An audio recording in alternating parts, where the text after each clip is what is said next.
guys, Holly Priestley here of Honeycomb Coaching and Silly Little Lady, and this is the sixth and final video in my ultimate guide to starting, growing, and maintaining your knitting related business.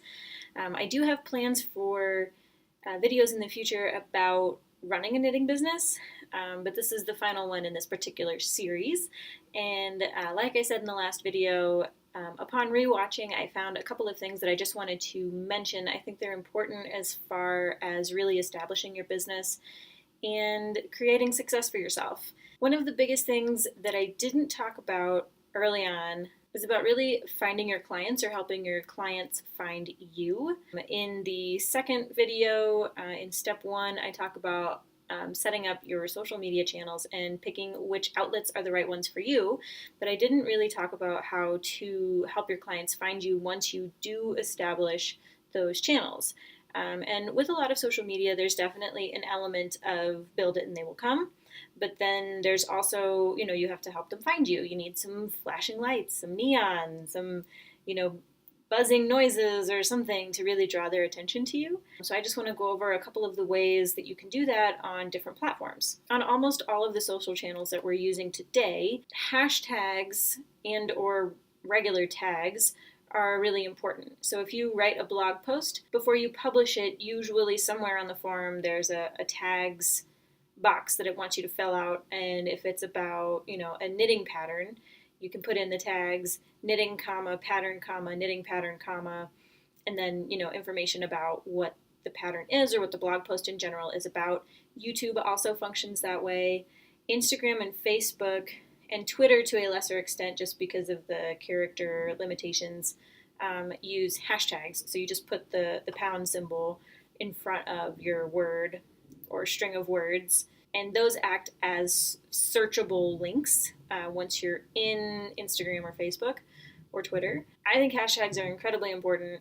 I use them all the time. For example, if you're a knitting pattern designer and you just published a sweater pattern, when you post about it on Instagram, you can use the tags knitting pattern, knitwear pattern, sweater pattern, knitting sweater pattern, whether it's top down, bottom up, in pieces, raglan, set-in sleeves. You can use all of these descriptors as tags. You can also tag the yarn used, whether that's the weight, if it's a worsted weight yarn, or a specific type of yarn. Most yarn companies have their own profiles on all of these platforms, so you can actually tag their company and they might see what you posted and then cross-post it to their own audience, which would be amazing. If you're trying to promote a class that you're teaching or an event that you're hosting or even attending, use hashtags of the location or the event. So if I were teaching a knitting class here in Denver, I would hashtag Denver, knitting in Denver, knitting class Denver, or the venue that I'm having it at here in Denver, and that would help reach even more people as well. On Ravelry and on Facebook especially, there are a lot of different groups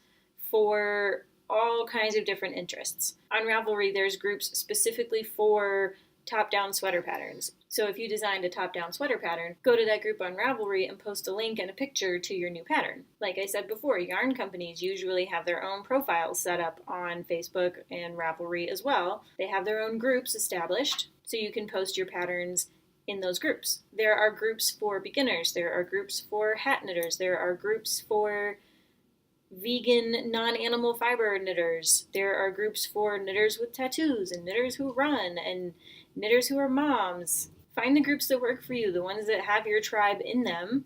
Talk to your tribe. Share with them what you've been producing. It could very well be the exact pattern that they're looking for right now. And I don't want this to come across as you should only be sharing the finished product. You should abso-flippin' be sharing the process that you use to get there. Knitters want to see what other knitters are working on. So whether you're designing your own pattern or not, share what you're working on. Share what struggles you're coming across or what wins, or if you learned a new technique, share those things. If you make stitch markers, maybe do like a cute little time lapse of your hands, working magic on your beads or on your dough or whatever it is that you're using to make them. There's an awesome book that I've read twice now called Show Your Work by Austin Kleon. It's amazing. I highly recommend you guys read it. It's pretty much geared towards creatives and how you can share your work, as the title says, and that includes sharing the process, how you do it, why you do it, the struggles, the wins, the things that you learn, the people that you interact with, the questions that you most get. So don't be afraid to share your process, or your final end product. If you make a video or a blog post showing how to do a certain technique or make a certain thing, post that on Pinterest. Pinterest is a great spot for people to go when they want to learn something new, especially if you have really excellent step-by-step pictures in your blog post, or your video is very high quality and people can learn a lot from it and it's visually appealing. So don't be afraid of oversharing or of posting too many times in a day or in a week or in a month. I don't think you can do that. Just be yourself, be authentically you, and share the thoughts that you have, share what you're working on, and don't be afraid to put your work out there into the world. So if you found this video useful, please do give it a thumbs up, share it with your friends who you think might also find it useful. Let me know what kinds of topics you'd like to see in the future. Like I said, I'm going to continue doing videos specifically for the knitting industry, but come over and follow me on Instagram and Facebook, YouTube, and on my websites. If you want to touch base one-on-one to see how I can help you and your business grow, head on over to honeycombcoaching.com. I hope you guys are having an awesome day, and let's connect soon.